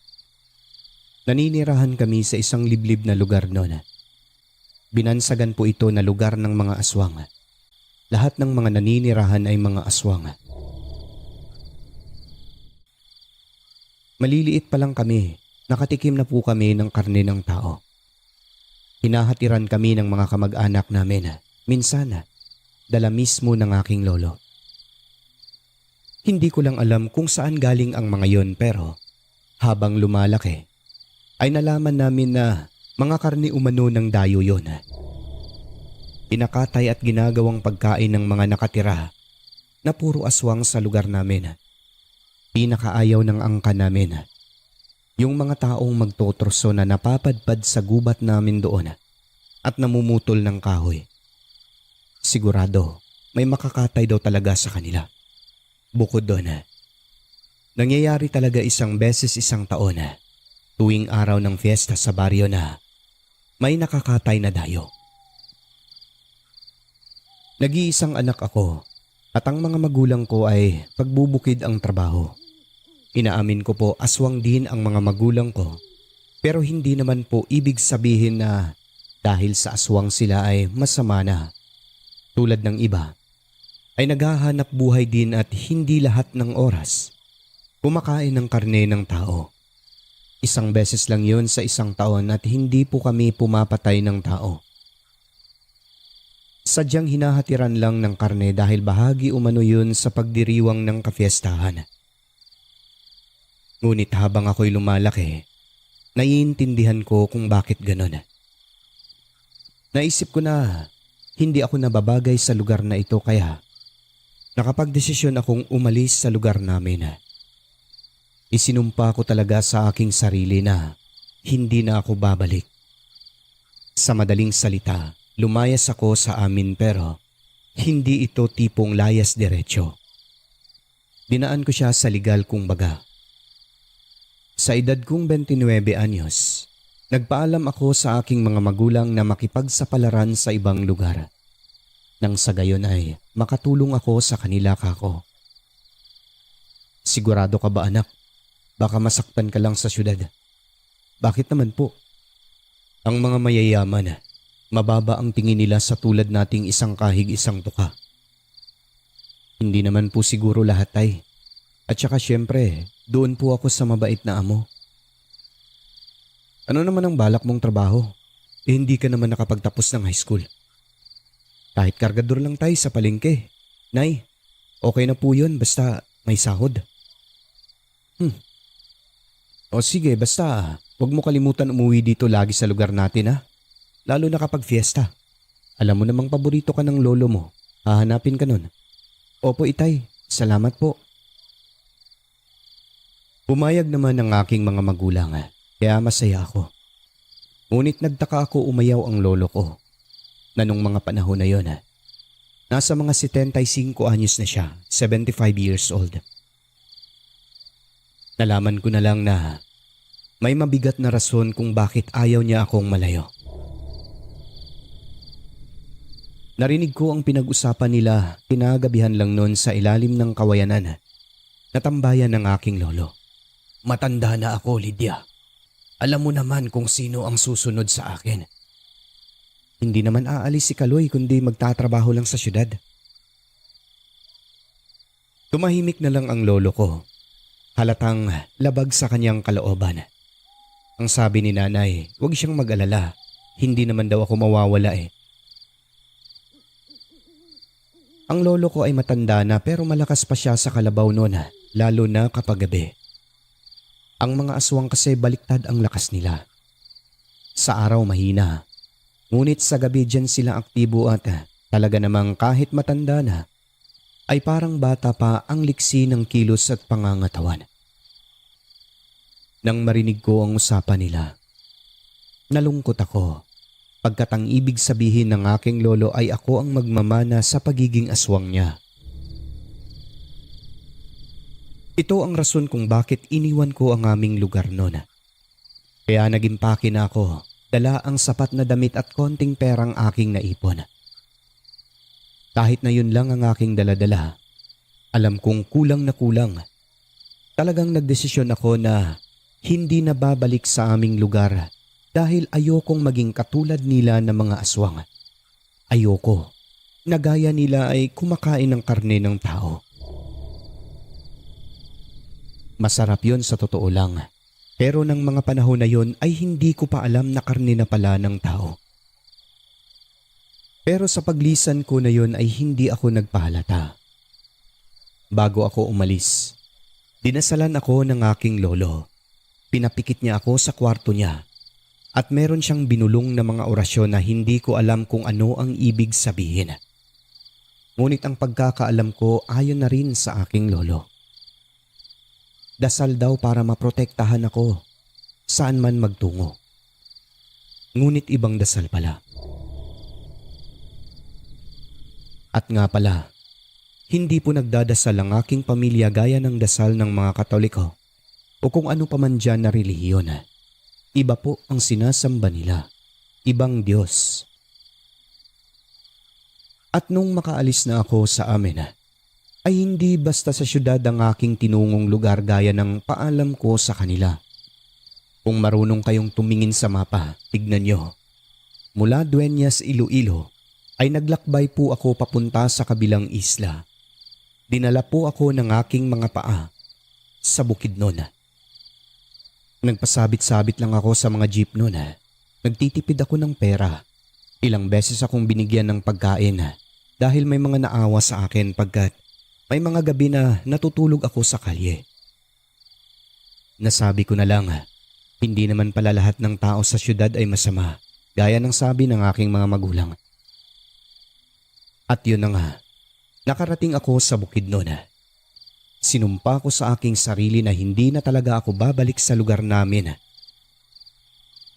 Hanggang sa naging kargador po ako sa isang tindahan na malaki. Hindi naman po mahirap para sa akin yon. Gawa ng sa lugar po namin ay sanay ako sa mabibigat na trabaho. Naaalala ko pa, tigtatatlong sako pa ng mais pinapasan ko yan lalo na pag magsusukatan kami ng lakas ng mga kamag-anak ko. Ang lolo ko malakas din yon. Kayang-kaya niya rin pasanin ang mabibigat na sako-sako ng mais. Kasi nga mga aswang ang matatanda sa angkan namin. Ganun na nga po ang nangyari. Sa aking pakikipagsapalaran sa ibang lugar ay walang nakaalam na nagmula ako sa angkan ng mga aswang. Wala rin akong balak na sabihin yun sa ibang tao pagkat alam ko magiging ilag sila sa akin pag nalaman nila yon. Ang ipinapakita ko talaga ay kabutihan sa lahat ng taong nakakasalamuha ko. Minsan kapag may marinig akong magkukwento tungkol sa lugar na meron daw mga aswang, tahimik lang ako niyan. Pero ang totoo, nag-i-exist talaga ang mga baryong ganun dati. Minsan, kung tatanungin ako, sabihin ko na lang totoo siguro. Tapos binibigyan ko sila ng opinyon lalo na sa lugar namin. Kako, wag na lang magtungo kung hindi alam ang lugar at walang kakilala. So hayun na nga naging masaya ang buhay ko kahit kargador lamang ang aking trabaho. Pero malungkot ako kasi hindi ko na nakikita ang pamilya ko ng ilang taon nun. Hanggang sa dumating sa akin ang babaeng si Belen. Nakilala ko siya, isang tendera rin sa tindahan kung saan ako nagtatrabaho. Bago pa lang siya noon. Si Belen ay taga Bukidnon lang at mag-isa lang din na nakikipagsapalaran sa buhay. Maaga pa lang daw siya iniwan ng kanilang mga magulang. At ang mga kapatid niya ay meron ng pamilya na naiwan doon sa lugar nila. Basta iba rin ang kwento ng buhay niya. Nagkamabutihan kami ni Belen. Niligawan ko siya at naging magkasintahan kami. Wala naman problema sa amo namin kaya sobrang saya ko talaga noon. Hanggang sa nabuntis ko siya at nagsama kami sa iisang bubong. Nagpatayo kami ng maliit na tahanan sa lupa nila sa bukid. Yung lugar nila ay parang lugar din namin sa Dueñas na tahimik kaso sobrang layo ng mga kapitbahay. Ang hanap buhay ng mga tao roon ay pagbubukid. Nagtatanim sila ng mais at yung mga kamoting kahoy. Ganon din ang mga kapatid ni Belen doon. Pagsasaka yung hanap buhay. So eto na nga. Noong malaki na ang tiyan ng aking asawa, 7 buwan. Isang gabi ay nagpunta kami sa bahay ng kanyang kapatid kasi birthday ng kapatid niya na yon. Malayo yun, mga kalahating oras din ang lakaran. Mga alas 7 pasado ng gabi ay nagpasya na kaming umuwi. Habang naglalakad, maya-maya ay may napansin akong parang may nakasunod sa amin na sa aking palagay ay isa itong aswang. Panong hindi ko malalaman, angka namin aswang. Ang ginawa ko, inakbayan ko lang ang aking asawa upang dikit kaming dalawa na kung sakaling may hahablot sa kanya ay mapoprotektahan ko siya. Biniro ko siya noon kung naniniwala ba sa aswang. Isang biro na alam ko naman na totoo. Ang sagot niya sa akin ay oo pero wala raw aswang ang lugar nila. Meron daw pero sa kabilang bundok na yon, sobrang layo nakatira. So nasabi ko na si Belen ay naniniwala rin pala talaga sa aswang. Ngunit alam kong may nakasunod sa amin ng mga sandali na yon. Pagdating sa bahay, gano'n na lang ang pagkagulat ko nang sindihan ko ang aming lampara sa kusina. Ang dahilan, may 2 taong nakaupo sa mesa. Labis ang aking pagkagulat. Si Lolo at ang aking tatay. Sa aking pagkabigla ay hindi ko alam ang aking gagawin. Nagtaka ako kung bakit bigla na lang silang sumulpot doon. Lolo, tatay, bakit kayo nandito at sinong nagturo sa inyo? Huwag kang magulat. Tatay mo ako at lolo mo ang kasama ko. Bakit mo tinatanong yan? Nakalimutan mo na ba? Sinong kausap mo dyan, Kaloy? Tanong ng aking asawa dahil narinig niya na may mga boses. Nandito si tatay ko at lolo. Dali-daling pumunta ang aking asawa sa kusina. Maging ang asawa ko ay nagulat. Hindi siya nakapagsalita. Agad naman nagwika ang aking tatay at sinabing, pasensya na kayo. Bukas kasi ang pintuan ng kusina ninyo kaya tumuloy na kami. Ako ang tatay ni Kaloy at ito naman ang kanyang lolo. Kayo po pala ang tatay ni... Oo, Belen. Tatay at lolo ko. Akala ko wala ka nang... Pumasok ka na lang muna sa kwarto, mahal. Mamaya na lang tayo mag-usap. Mukhang may pag-uusapan kami ng tatay at lolo ko. Dali-dali namang tumalimas si Belen at pumasok na sa aming kwarto. Hindi ko alam ang aking gagawin noon. Namawis ako ng todo kasi nagsinungaling ako sa kanya. Sinabi ko kasi noon na wala na akong mga magulang at nag-iisa na lang ako sa buhay. Ayoko kasi na malaman niya ang katotohanan noon. Lumabas kami at lumayo sa aming bahay. Doon kami nag-usap nila lolo. Sa timpla pa lang ng mukha nila, halatang galit sila sa akin. Bakit mo ginawa ito, anak? Wala naman po akong ginawa. Tinatakasan mo ba kami, apo? Bakit? Hindi po, lolo. Kasi po, may pamilya na po ako eh. Gusto kong magkaroon ng anak. Balak ko naman talaga umuwi sa atin pero kasi hindi pa ako nakapag-ipon eh. Sinungaling ka. Ilang taon na hindi ka talaga nagpakita. Kasi umiiwas ka. Kahit saan ka magpunta, apo, hindi ka makakatakas pagkat markado ka sa akin. Nakalimutan mo na yatang inurasyonan kita bago ka umalis sa ating lugar. Lo, ganun po ba ang ginawa niyo? Anak, wala namang problema eh. Kinakailangan mo munang umuwi sa atin. May kailangan kang malaman. tignan mo ang lolo mo. Nagkakasakit siya. Hinahanap ka niya. Gusto kang makita. Hindi ka ba naaawa, butot balat na lang yan? Wala ka sa kanyang tabi. Pasensya na po lolo ha. Pero hindi pa pwede sa ngayon eh.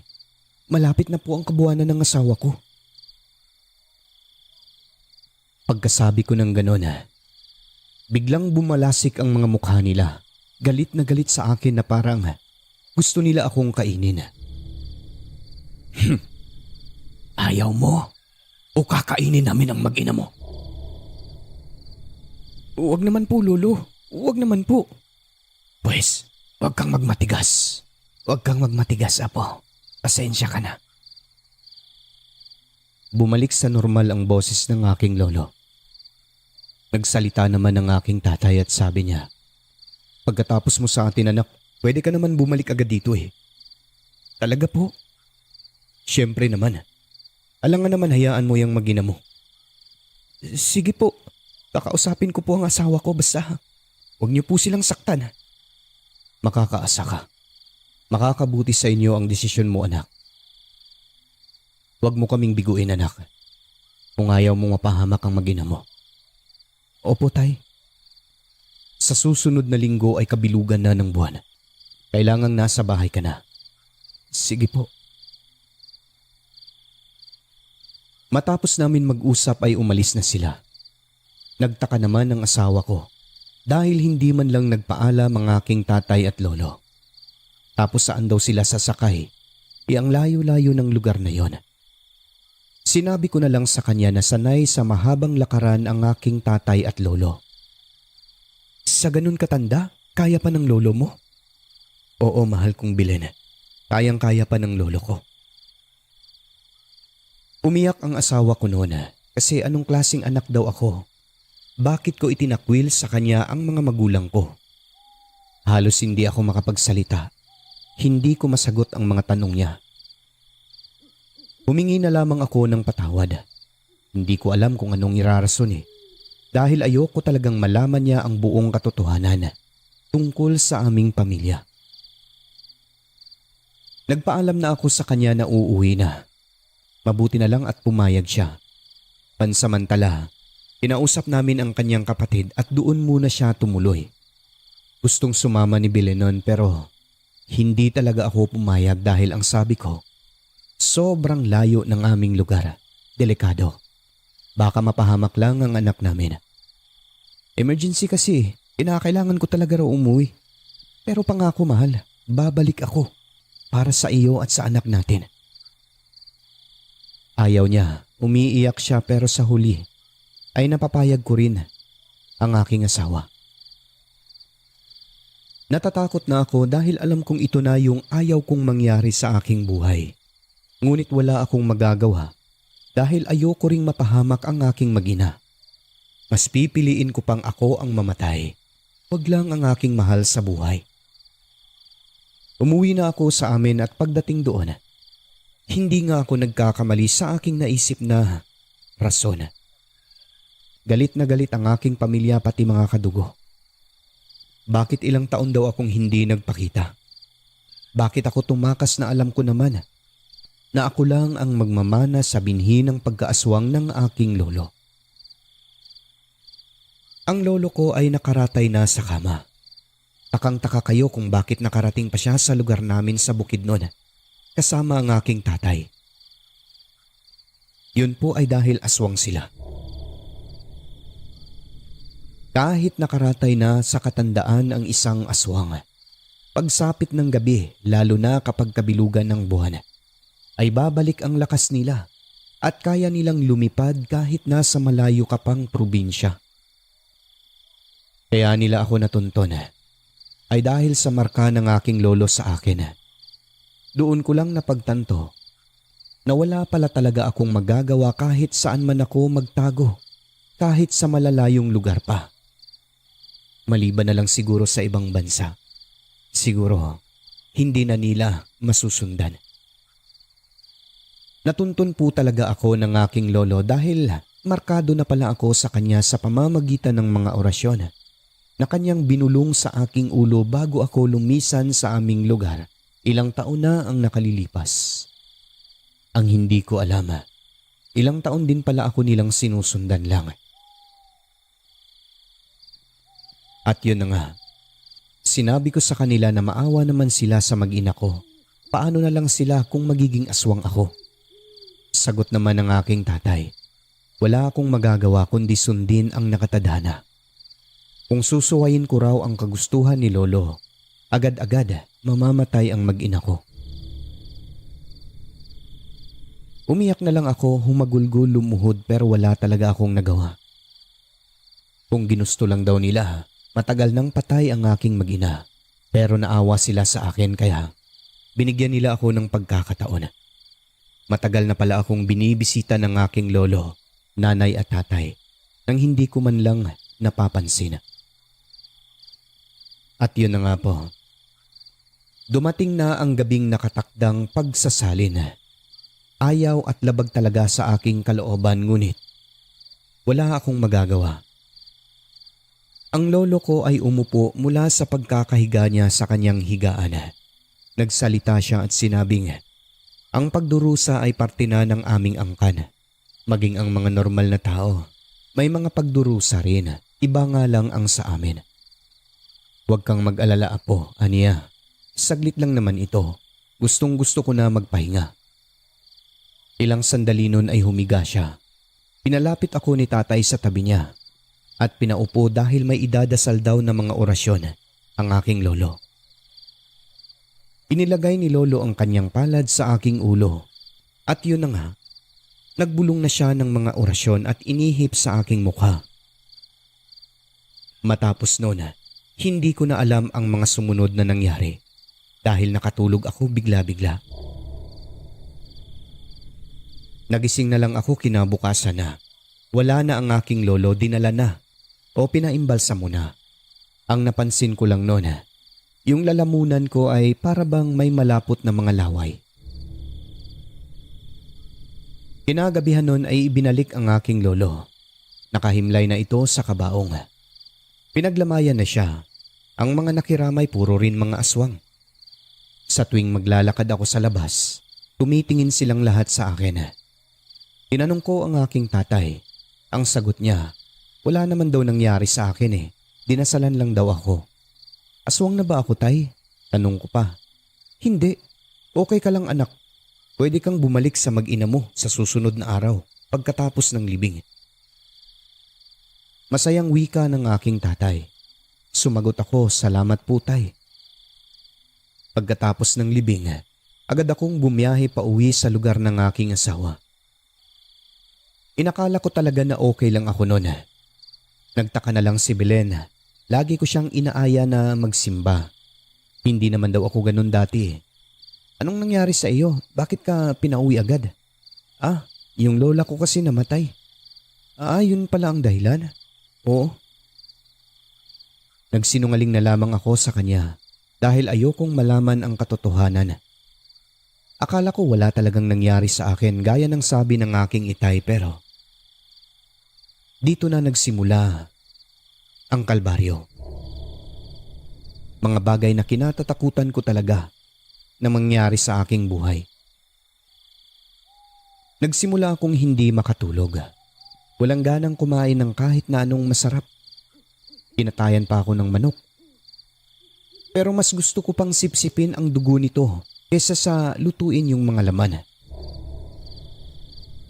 Ito na ang kinatatakutan ko, sabi ko pa sa aking sarili. Nilagnat ako noon tapos biglang gumaling. Lumakas ang aking katawan. Tuwing gabi, nananaginip ako na tinuturuan ako ng aking lolo na kumain ng hilaw na hayop at yung karne ng tao. Sa umpisa parang panaginip lang. Ngunit katagalan, nagtataka na lang ako, maputik ang aking mga paa pagkagising sa madaling araw. Hindi naman mahalata yun kasi nga, wala naman po kaming ilaw sa bahay namin noong panahon.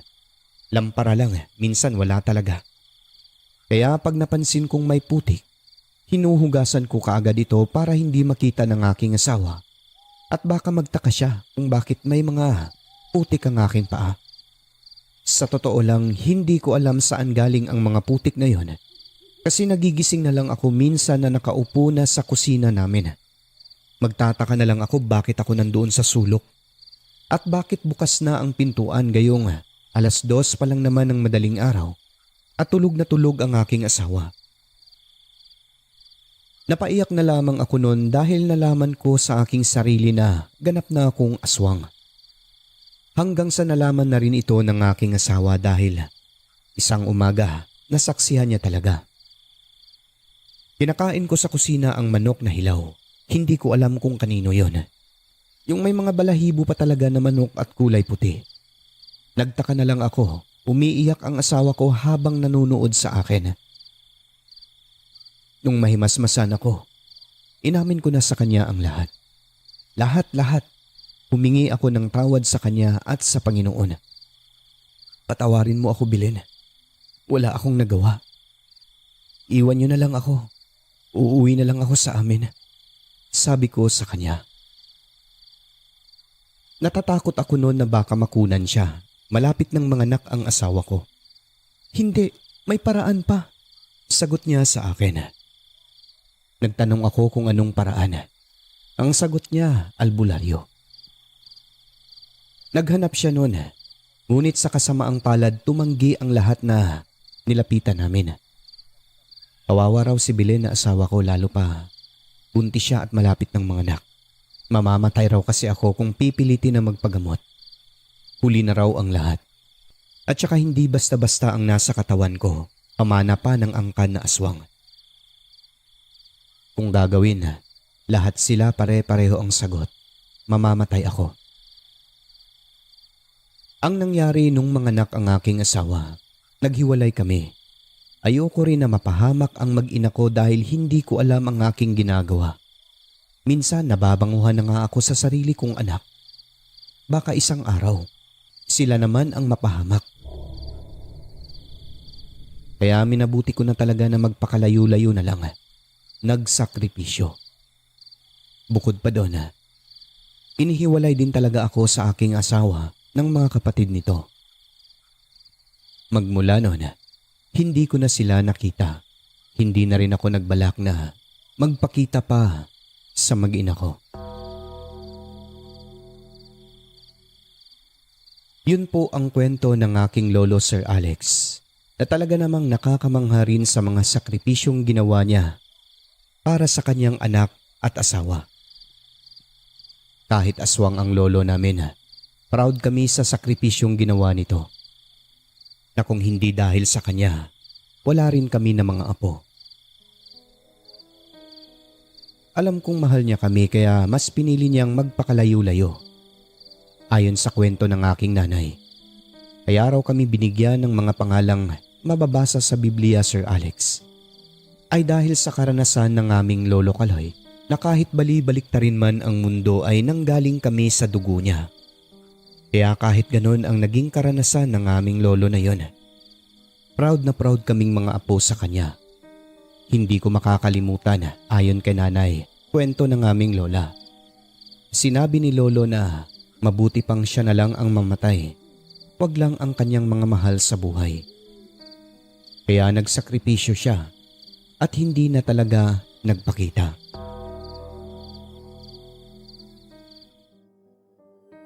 At yun na po ang kwento natin para sa gabing ito, mga kaibigan. Bago tayo tuluyang magwakas, ay inaanyayahan ko po ang lahat ng mga hindi pa nakapag-subscribe sa ating channel na mag-subscribe na rin po kayo bilang suporta at para po updated kayo sa mga bago nating upload. Sa mga gustong laging ma-shoutout ang kanilang mga pangalan, pwede po kayong mag-join sa ating membership dito sa channel. Muli, taos-puso po akong nagpapasalamat sa inyong lahat.